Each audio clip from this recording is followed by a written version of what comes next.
Karibu sana kwenye kipindi, karibu sana kwa bustani ya awamu ya pili. Nilipoanza kipindi nilianza nikusema kwamba nitakuwa na mgeni wangu niliweza kumhoji kitambo kidogo. So hii ni safari ya pili ambapo napata fursa ya kuweza kumhoji mgeni wangu akiwa ni none other than Kush Tracy.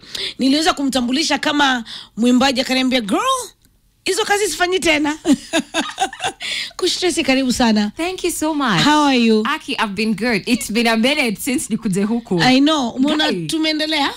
I know. Renovations. Jamani yaka vizuri. Niko tu like, you know, white is my favorite color and black. I'm like, wow. Good. Okay. Yeah. So Kush Tracy, I'm nocturnal. So usiku na wakutana na message, rather your post kwa Instagram ukisema kwamba for a long time ulikuwa jipendi, you know, you didn't like your skin color, you had to lose weight, you had to bleach your skin, you thought this is beautiful.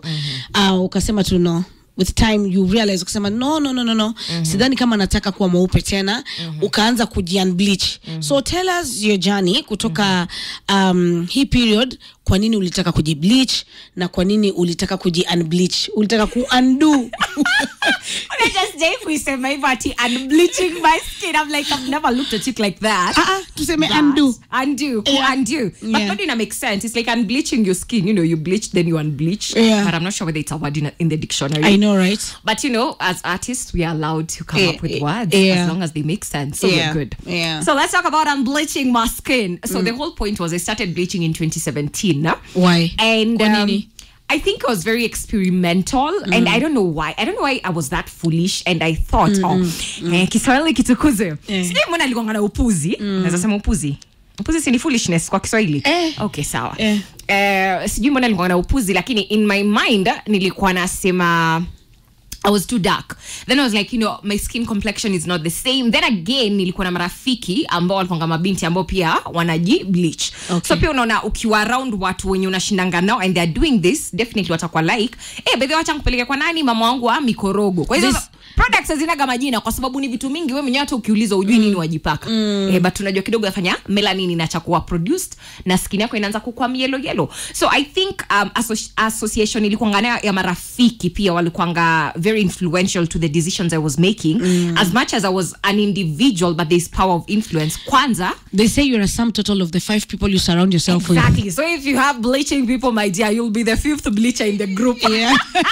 You know?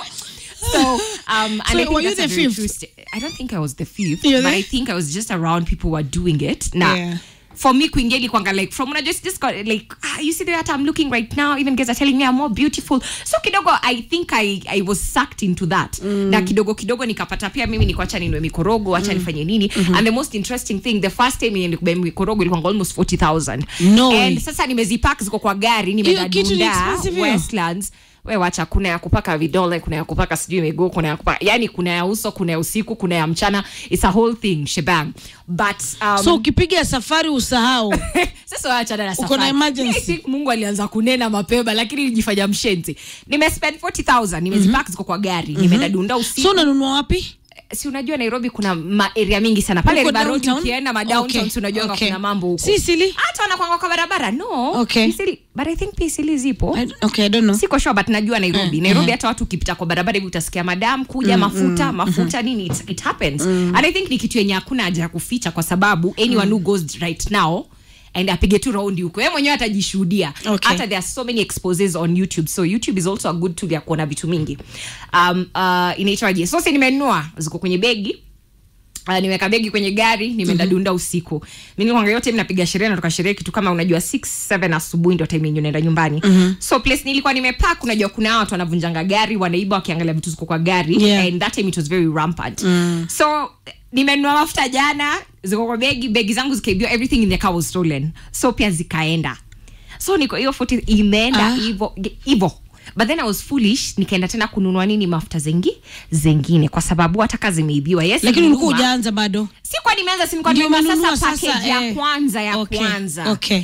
Ikaibiwa na nikarudi tena nikanunua nyingine, nikasema yenyewe foolishness is of the devil. Pesa zako hizo kukuchotea ama inategemea nini? inategemea na sio time ufanya muziki, uko na shows, uko na events, so unatengeneza pesa. And then your time you're very okay, acha nijiongelea, napenda kujiongelelea ndo mtu akisema wewe mbona unanasema I'm talking about me, myself and I, it's my story. So I think ilikuwa interesting the idea that I went back, bought again, alafu nikaanza kujibleach. Like siku take kiwa sign ya, it's going to be a waste of your money, because now looking back, mtu wangu, kuna shake imelala mali, ingekuwa ni shake ile pesa nimeharibu kutumia products. Hiyo hata ni kidogo, hiyo ni 1 month. Sasa unafaa kupiga hesabu, it went on for like almost 3-4 years wow. As I was doing it. And Macu, sometimes na kwa mwezi unataka pesa ngapi? Has you work. So I also experimented with injections, I experimented with zinaitwaje, pills, powders, kuna tu vitu mingi. Hizi vitu ni clinically proven? Unadhani bleaching is clinically proven anywhere? No, as in uogopi kudungwa sindano? What if no, they were clean? No, that's the whole. Let me tell you, it's a how whole do you know business. Ni clean? Kwa sababu place nilikuwa naenda, it's not at downtown. Ilikuwa nadungiwa uptown. Okay. Exactly. Very nice apartments. It's kabisa zinafunguliwa, they're new. Unaenda, because also the products zenye nilikuwa nadungwa, it's glutathione, and you know glutathione is very expensive. Okay. Yeah. What does it do? I'm sorry. Glutathione, it just prevents the production of melanin in your skin. Okay. Yeah. So I decided to like start experimenting from nilitoka kwa hizo mikorogo kwa sababu singi nilikuwa inachoma, and then also you get rashes, sometimes my skin would have like 2 spots and all of that. And then unapata hii wiki skin yako ina glow, next week vitu zimebadilika, so you don't understand where it goes. Hata uwezi kutoka kwa nyumba. Ndio hiyo sasa. Kuna so lazima urudi tena hospitali. But anyway, si kwenda hospitali. No, mali ulienda, mali unachukua masindano. Inabidi urudi tena. No, sio hospitali. So just when you buy glutathione, you'll be told that there are people who do the injections. Okay. Yeah. So hao ndio tunapiga simu, you go every week, unaenda kudungwa sindano moja. Kwa sababu box moja ilikuwa dose ya 1 month. Okay. Yeah. So ni pesa ngapi? 45,000. The one which I was using, like the one box. So every week unaenda kudungwa sindano, then you pay for the injections, because mwenye anakudunga ni mtu tofauti. So 45,000 the whole month? 45,000 for the whole month? Sindano, but then you still have to apply mafuta yake pia, because that is inside. Then you still have to work from outside as well. Okay. Yeah. Sawa. Powder unaweka wapi kwa chai? Powder na ilikuwa different. Si kwa chai, ni powder tu na nini ya glutathione bado unaweka kwa mdomo. The pack was going for 2 weeks and it was 15,000 then. Right now I don't know it's how much. Nasema I squandered a lot of money because of stupidity and foolishness. Upatini simu nataka kufanya calculations. Nasikia inanichoma. Sometimes I think back na nasema by the way. So roughly. Yeah. Roughly. No, it was a lot of kwa money. Kwa hizi miaka 3 ulitumia pesa ngapi? Sijui, sikudanganya. I can't even tell you, because kuna time I'm a very impatient person. So there are times yenye unajua watumia products lakini unaona it's like they're taking long, and I mean mtu like I want things ASAP. I'm very radical in a lot of things. So with that mindset, ilikuwa nikiona wiki mbili hii bado ileti unambati in like 6 months ndio itakuwa imekuja, niko like let me try something else. So I went on an escapade ya trial and error. I tried this ikinibo, I tried something else, then I'm like this is working, it works maybe for like 2-3 months, then again iko like hey ni kama kitu, something is going wrong. Then you have like, it's a very toxic, it's like using drugs. It's like how you use drugs and you can't stop. You want better.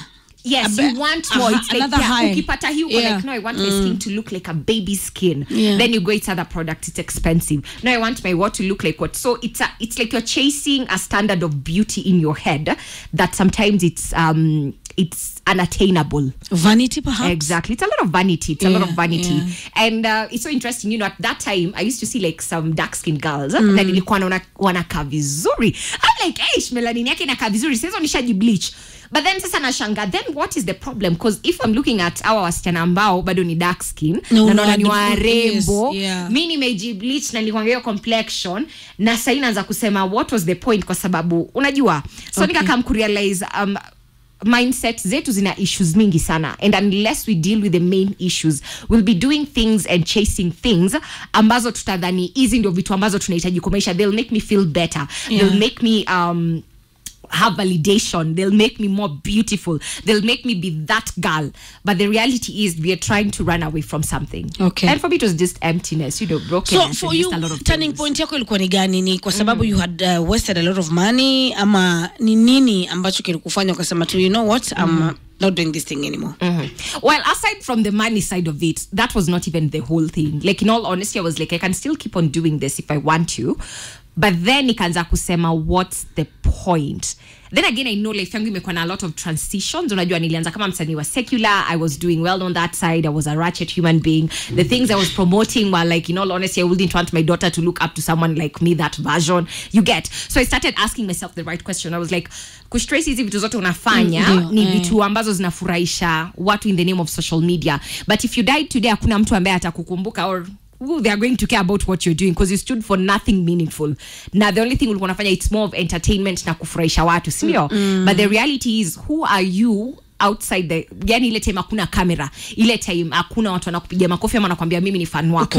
Ukiwa peke yako, wewe ni nani? Na fikra zako. Na fikra ndio hizo sasa. So kwa I think I want more for my life. Na nilikuwa na feel I don't think nilikuwa created kujibleach, kukua tu mratchet. Ini kala yako? Kuvuta. Ini complexion yangu like yeah. Sasa imerudi? Nini yangu ilirudi. Hata sasa watu wengi hawakumbukangi nilikuwa nimebleach. Nasema Mungu ni wa miujiza. Lakini kuna watu hawakumbukangi that season until unaona kama sasa nitoe mapicha. Na ulirudiaje? Mtu wangu niliamka siku moja nikasema sifanyi chemistry kwa akili yangu. I just went bought coconut oil. Nilifanya pia research watu wakiachaga hizi nini, what do you use. Nikaona kuna zingine sijui go to sijui medicine, I don't know what. Mimi nikasema I'll do 1 month of just cocoa butter, shea butter and coconut oil. Najimixia mimi mwenyewe na najipaka. Niko na plug ya shea butter on that note. Anyway, tuendelee. Leta biashara. You know, that is what I was doing. Yeah. So I just went to natural oils. That's what I use up to date. I don't use anything in the name of soften my skin. I don't know do what to my skin. I was like, no, I'm going to use he product. But this is just okay. Mimi na tofauti hata. Unasema stupid, upuzi au jui wakati. Ulikuwa na miaka mingapi hati that time? That was in my early and mid 20s because right now I'm 29. I'm turning 30 in a few months. So in frontal lobe yako ilikuwa hajaform, so bad decisions na pia unajua ile kudhani you know, just lack of identity. That's why me as a transformational speaker, I speak more about purpose and identity, because I've come to realize we have so many people who don't know who they are. A lot of people wanajua chenye wameambiwa wao ni ama ile kazi wanafanya ndio wanaona ni kai kazi nafanya ndio mimi. And that's why I'm so passionate juu ya wanawake, because personally nimetukanwa from left right center on social media. Nimeitwa malaya, nimeitwa mujinga, hakuna jina sijaitwa online hadi wa leo. But then again I look at wale wanawake ambao wanaitwa hizi vitu and then they don't have ile nguvu ya kujitoa kwa hiyo space na ku rebuild maisha yao vitofauti. Na kuna madem wengi sana ushinda wakini DM, because I even have like ladies a married woman alini DM sometimes like that, ali this anapanga story nyingi sana and I like nilirealize uliacha kujibleach, because people who bleach, they know when you are bleaching and then you stopped and you went back to your color. Someone text you and niambia jamani, me I got married, my husband anadhani mimi ni light skin kwa sababu akinimit nilikuwa nimejibleach, so my husband has no idea mimi naturally mimi ni dark skin. Na anashangaa mali amefika, najua mafuta yes size naanza kumthuru, and she does not know how to sit the husband down na kumweleza mpenzi wangu cha ukweli ni this is not my color. Series and wewe kama ulinipenda sababu maybe nilikuanga yellow like this like that, but the reality is this is not my color. I want to stop bleaching, but now will you still love me nikirudi kwenye original color yangu? That's the question, because now you see we are hiding our true selves sometimes because we want kupendwa. Na hivyo ndo madem wengi wanadhani but you say being light skinned is beautiful. Really? It's the lies of social media sometimes. And I'm like, if you're light skinned, you're gorgeous. Like you, mama, you're gorgeous. But being a dark skin, sifai kuhisi kama atiwe kwa mweupe, it's an advantage over me as a dark skin girl. Thank you. And that's the mindset tunahitaji kuregesha. Nafurahia sana kwa sababu of course uko na very big influence. You're what 1 million followers. So kuna msichana na kusikiliza, umeelewa? So nafurahia sana kwamba you came to this realization so that kama kuna mtu anakusikiliza unamwambia hey, don't do this. Ya kuna mambo mengi yanafanywa siku hizi, watoto taka you know, alikuwa niambia kalwanga kidogo ongeze tako. Alikuwa hii tu kwa post nimeweka hii story niliweka juzi usiku. Ya hapo kwa comment akisema na venye nilikuwa nataka makalio. Nilicheka tu nikawaambia mama you are okay. Kwa sababu si uongo, mimi pia nimepata na wasichana ambao yes kidogo kwa makalio hawajabarikiwa, si ndio? So kumekuwa na hizi vitu fake zenye msichana akivalia kama bike yafanyina kama kona makalio yanakaa yamepangwa vizuri yakapangika.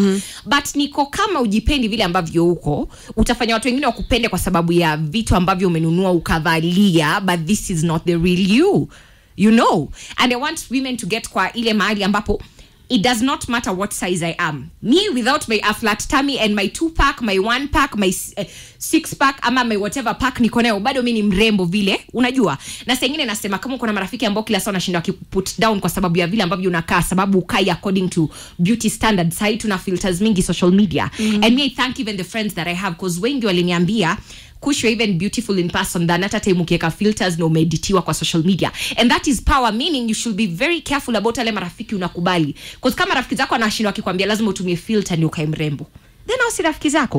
Wanakwambia okay, ni kama drugs. Yani kidogo najua wewe ulevi yako imefanya maybe ulipoteza kazi mahali, maybe ulevi yako inafanya wewe zienda kwenda kazi, maybe kunini unashindwa kudisrespect ama unashindwa kupiganisha watu ama unapigana hata nyumbani hata kwa maybe kwa marriage. Lakini rafiki zako bado wanakwambia endelea kukunywa.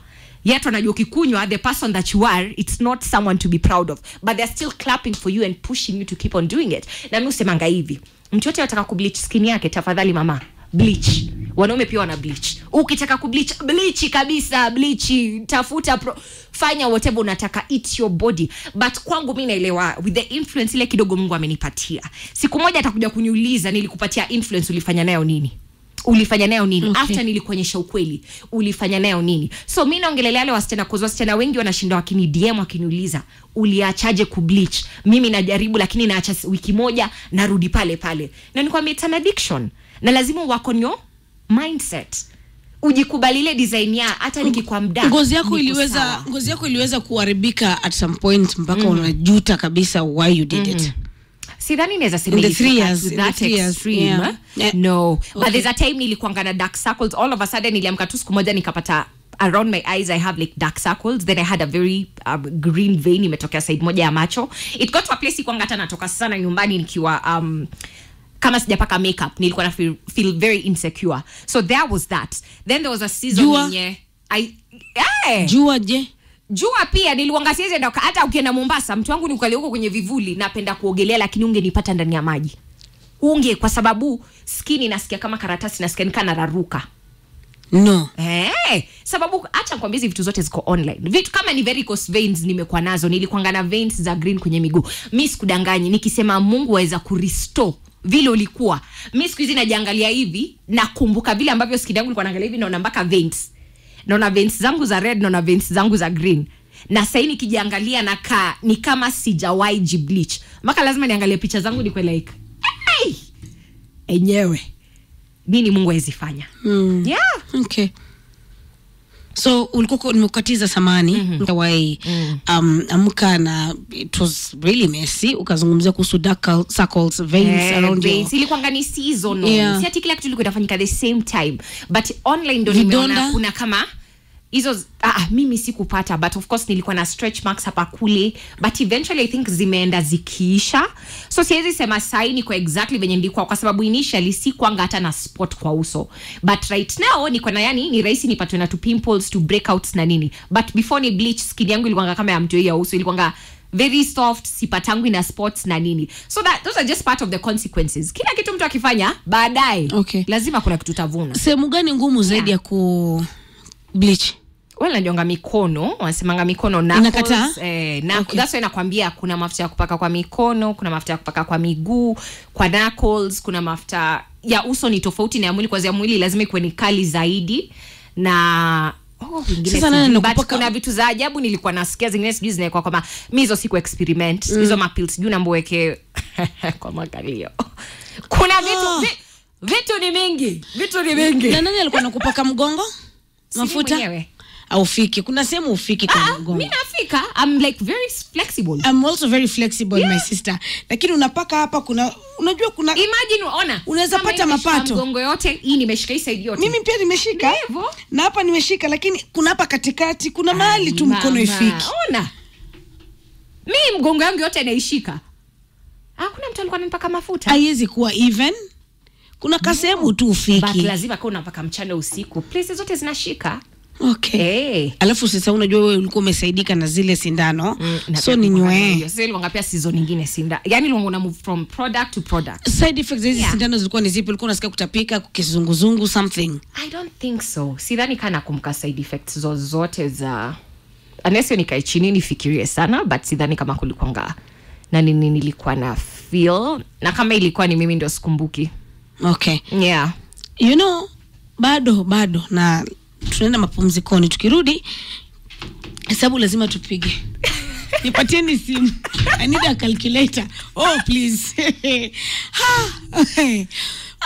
Msikilizaji, sindano ni 45,000 a month. Ama ni a week? 2 weeks. Ni a month. Kwa sababu ya just set 4, so ni every week lazima udungwe. Hakuna hata mapumziko. Nipatie simu yangu tupige hesabu hapa sasa hii. My sister. Lakini pia kuna ukora mwingi ndio kutulika mkurealize pia. Sasa unauziwa vitu bei yenye si hiyo. Utapeli. Because uko desperate, wataka yani you have a goal. Goal yako ni nataka kuwa light skin, nataka kuwa mrembo, nataka kuwa na nini inang'aa. Yani you'll remove that money. So 45,000 a month. Okay? Times 12 kwa mwaka. That is 540,000 na mifanya kwa miaka 3 times 3. Kianga 1.6 million. Ndio nakwambia kunini ngozi alafu nimerudi hivi nikarudi to dark skin. Devil is a lie. Hiyo ni sindano. Na ulidunga sindano for the 3 months for the 3 years. I think I did the injections for like 6 months. Nikaona kwa sababu hiyo longo anasema inaweza take almost 1 year for you to get to ile shade unataka. Na like I said, mimi pia patience is not my best virtue, so there was that. Meanwhile wale wanakudunga wako rangi gani? Watu wa? Wale wanadunga hiyo sindano kwa rangi gani? Wamejipaka mafuta na kwambia ukiwaona hivi ngozi. Ndio nikakamkuria, ndio nasema kuna vitu mingi sengine tunadhani tunaona ukweli, lakini sometimes even our eyes can lie to us. Mimi naweza kuja nipatane na kaa wewe, naturally you are light skin, si ndio? Wewe unaniuzia mafuta ya mikorogo. Ukiniambia umejipaka ukafika hapo. But the reality is you were born hivyo, si ndio? Wewe nitakuamini kwa sababu nitasema hata una scar hata una nini. So inafanya nini? Inafanya na kuja nanunua. But the reality is utaniambia ukweli, utaniambia wewe ulizaliwa hivyo. Uko biashara. Kwa hivyo yani ona estimate rough figure tukupatie 4 million kama 5. Aki mimi watch. By then unasema kuna vitu mingi ningefanya kwa ile life yangu but upuzi. But it's okay. God is a restorer. I know. Anasemanga he will restore the years that were eaten by the locust, the caterpillar, and is it carcass. Sijui hiyo moja inanikulanga maneno. But that one hiyo yenye imekula. Mungu yaregesha. Yes, so I'm not even worried about what went. You know, anything that God has in store for you, it's not based on what you lost. Okay. What you lost will just be part of the testimony. It will testify of the goodness of God. Okay. But anything yenye Mungu ako nayo iko kule mbele ya kungoja. Mimi pesa inanisumbua. Yeah, nini? Pesa makaratasi jamani, zaje zikienda. So right now tunamalizia mazungumzo nikiwa na Kush Tracy akizungumza kuhusu jinsi ambavyo aliweza kujigundua na do what she did. Undoing. The undoing. Yes. Yeah. Umesema no unbleaching. It's undoing. We are just undoing there. So, it's just growing, I think. Na imekuchukua muda gani kurudi kwa rangi yako? By the way, ilinichukua like almost 2 months, but the food like healing and everything else. In like 6 months nilikuwa naona tu nimerudi kawaida. Yeah. Okay. Yeah, I think it's gradual. Like as much as watu takanga instant results, sometimes it may take you time to go to where you'll be happy with your natural skin tone. But I feel like sometimes your process inaweza ni kama ni ngumu kwa sababu leo unaamka unaona karangi kanapotea mpaka unarudi rangi yako. Unaweza feel some type of way, but in the end I can guarantee anyone who's trying to get out of that cycle that it's worth it. Okay. Yeah. Kuna vyakula ambavyo unatakiwa kula by the way? Kunazo. Na kuuliza unajua sengine watu complicating vitu mpaka mtu akikaivi akifikiria kuacha kitu unasikia nika umechoka. Mimi nitawaambia kuna chakula nilikuwa nakula. The only thing niliwaambia abi cocoa butter, coconut oil, shea oil. Nilikuwa nasema labda hizo oils zikiwa mingi kutakuwa na strength ya restoration. But the reality is hata ukitumia cocoa butter peke yake bado itakuregeshia. Okay. But I'm like just go back to stop original. Advertising also by the way, they need to pay us. Lakini anyway. Cocoa butter ni kawaida. Okay. Brand ndo sijataja. Okay. Lakini brands tunaweza discuss, unajua? Okay, sawa. Okay. So previously actually off air ulikuwa unaniambia pia at some point ulikuwa kuna struggle sana na addiction ya pombe. Na right now you're at a very good space. Ilikuaje na uliachaje? So ya kwanza one thing yenye nilikuwa nimefanya before, unajua watu wengi kwa sababu pia watu wananiulizanga uliachaje kukunywa and how do you still manage to be around people who are drinking and you don't feel triggered kurejea pale. Kuna time ilibidi nimekaa away from any place yenye inaweza kuwa inaoffer pombe kwa sababu I could not help myself.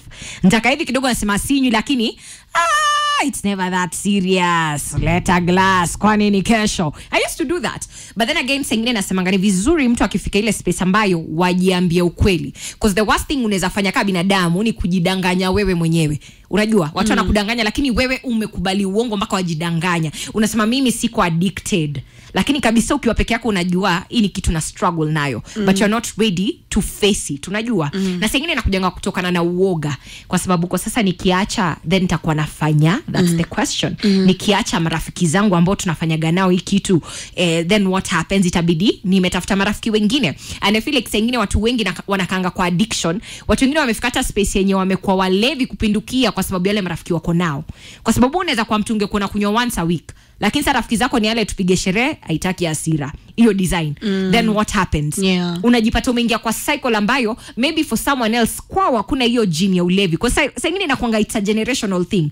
Itahepa watu wengine lakini upate wewe kuangukia. Unaanza kimchezo nini all of a sudden uko addicted. Mbona kuna watu ambao wametumia drugs miaka mingi na hawajai kuwa addicted. Lakini kuna mtu anajaribu the first time, instantly you get addicted. So it's one thing to lie to yourself. So mimi nilifika mahali nikaelewa kuwa in our family kuna kitu inaitwa generational habits zenye zinakuanga. Okay.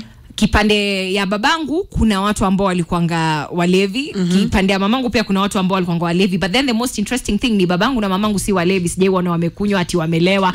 That has never happened. So even for them walikuwa very surprised kuona mimi ndo nimeangukiwa nako ka spirit. Sasa wako like, hey madam, wewe ni mtoto ngapi? Mimi wa pili tuko watatu. Okay. Yes. Wote wa kike? Wa kwanza ni kijana, alafu mimi, alafu wa pili ni msichana ambaye sasa hiyo maliza form 4. Okay. So ikakuwa hiyo design. So nilifika mali nikasema niache kujidanganya, niache kusema mimi kunywanga for inaitwaje, kujienjoy.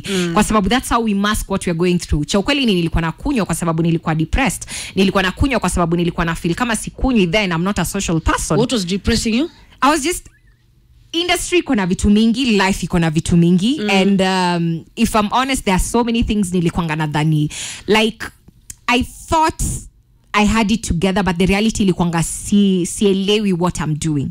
So it's like you're doing things, yes, lakini mafans wanaona ni kama we umefigure out life yako, but I feel like that's one lie that we need to stop propagating as people of influence. Na tuambie watu we don't have it all figured out. We are always learning. It's a process, it's growing, you know, we are always maturing and we are learning new things. So kufika tu mahali unajua kwa wafanya muziki tabia zako zenyewe ndio hizi, pia si ati zinakufurahisha ukiwa peke yako. Unajua we can do so much on social media hata nisikakudanganya. Yes. If you are brutally honest with yourself, sit yourself, and I tell this even when I go to schools to speak to students, I give them an assignment. You're an individual. The day you die, you leave this earth alone. How you came in, hata mkiwa mapacha, amtokangi pamoja. Mmoja yatolewa, mwingine yatolewa. So you are an individual. Jikalishe chini, chukua karatasi ujiulize, nini napenda kujihusu na nini sipendi kujihusu. And if you're brutally honest with yourself, do not even lie to yourself. Hata ile kidogo ati wacha niseme nini, andika hapo, sema mimi ni mkora, niko na tabia zinakaa hivi, mimi ni mlevi, mimi ni, unajua, jiandikie hapo hivyo bila kujidanganya. And that's the only way you can start to change, because once umekubali hivi ndio nivyo sahi, but the fact that nakubali hii inamaanisha mbele naona kuwa nina potential ya kuwa mtu better na kufanya better, but then how do I get to that version of myself? Because saa nyingine tunashikilia sana who we were and who we are in the present, that tunaacha kuangalia who we can be in the future because tunaogopa. Nikibadilika, nikiacha kukunywa watu watasema nini marafiki zangu? Nikiacha kukua hivi venye watu wamezoea kuniona, because a lot of people got surprised wakikuja kwa like, kumbe demu nakuanga na wisdom, unaweza ongea sense. Niko exactly, because ukiwa around watu wapuzi unaongea kama mpuzi tu, unajua. But the moment so ulibadilisha marafiki? Nilibadilisha marafiki pia, but I still talk to my old friends. Tukipatana wakinipigia simu, I still talk to them. But then again, we need to have ile wisdom ya understand kuwa just because tulikuwa marafiki then, it doesn't mean you're going to be my friends in the future. I still love you unconditionally, but you don't fit into where I'm going. Maybe I'm that's in a different phase. That's the difference. Because sometimes we tend to we stay in one phase of life yenye Mungu already anakuambia you need to step out of this season, but then you can't take everyone with you, kwa sababu kila mtu ana season yake ya kubadilika. Kuna watu ambao wako ready kubadilika, kuna watu ambao wanatamani sana kubadilika, na kuna watu ambao hawatai kubadilika. That's why nasema hata message yangu nikisema easy ndio, this is what I did, I bleached my skin, these are the consequences, this is what happened, this is what happens. najua si kila mtu ataichukulia positively, and that is expected. Si kila mtu mwenye anataka kuacha kujibleach. Kuna watu ambao wanajipenda wakiwa wamejibleach, and I'm like, unajua watu furaha kwako, but to anyone mwenye amekuwa akijibleach na maybe amefika mahali ambapo anasema hii kitu inanidhuru na nahitaji kuacha, mimi sasa nawapatia sura ya example. Unajua mtu kwenye social media mwenye ukisema nani unaweza nitumia kama reference, unaona huyu mdem ndio huyu hapa kama amejibleach, unaona kivenye ni mrembo akiwa na natural skin color yake, una get, nawapatia reference point so that kuna sai madem, sai nikienda high school kuna madem wananiambia me I want to bleach myself.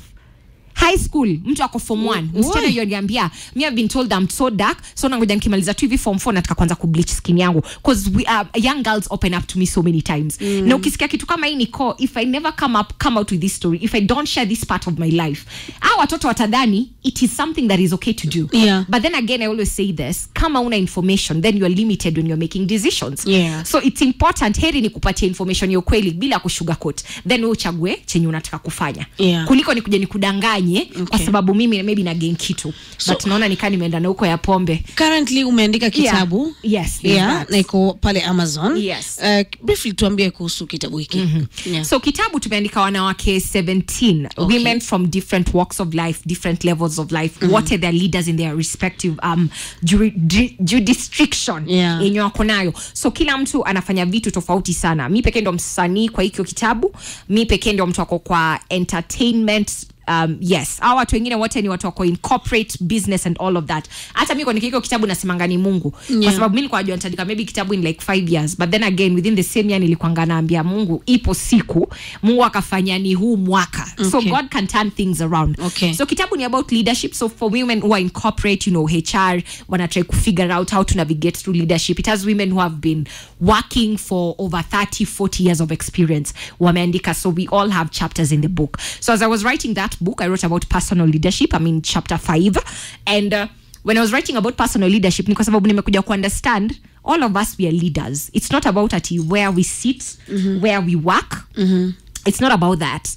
But all of us, we are leaders in our lives. You choose how you lead your life. You're the president of your life. Yes, we have our president, but in your life, you should be the president. You make the final decision. You sign off what you need to go. You pass the bill. And if you decide from today, hii bill nimekata, sifanyi hiyo kazi, it's up to you to do it. So as I was writing about personal leadership, it's because even what I'm doing in schools, and I work with an organization called Heroes of the Nation, and what I do, I'm more of helping students find their identity, understand their purpose. Ndio isikakwe kila kitu wanaona online. Kuna watu wanataka kuwa TikTokers, but the reality is they're very smart and maybe they can become people who discover things.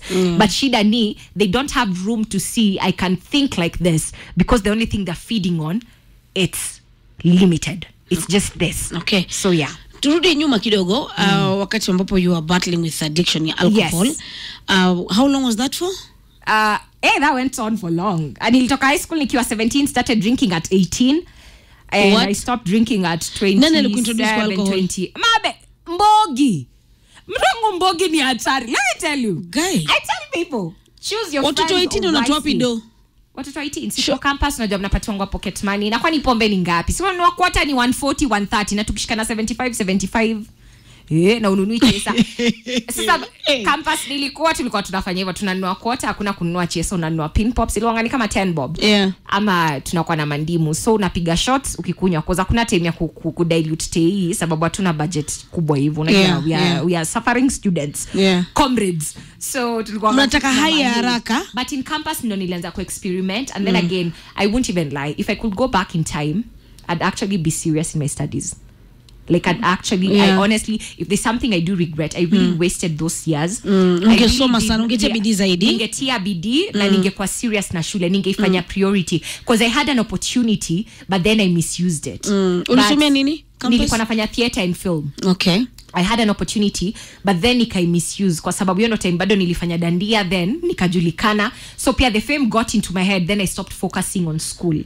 So there was that, and also other things which happened on the way. But I feel like I would have handled that part of my life better. But then again I did not have the right role models. The people I was looking up to on social media ni watu tu walikuanga pombe, bangi, unajua. Like it's just living up this life and doing all the nonsense, partying and all of that. Watu wako too careful who they follow on social media. So it was the wrong wrong people, the wrong, because that time I hadn't like sikwanga tini mnajulikana kasai. Na hiyo time watu nilikuanga na look up to, hakuna kitu ya maana walikuanga wananiambia yenye naweza kwa baidha, kumbe mimi ni smart, because one thing I knew is I've always been smart, even my grades KCSE KCPE many them sharp, lakini manze nilikubali nikakuwa mpuzi. So also leaving that season, I'm glad. Yes. So ulikunywa kwa muda gani kwa jumla? Nini yo? How long did you drink? Mpaka wakati gani? Hadi nikiwa 27.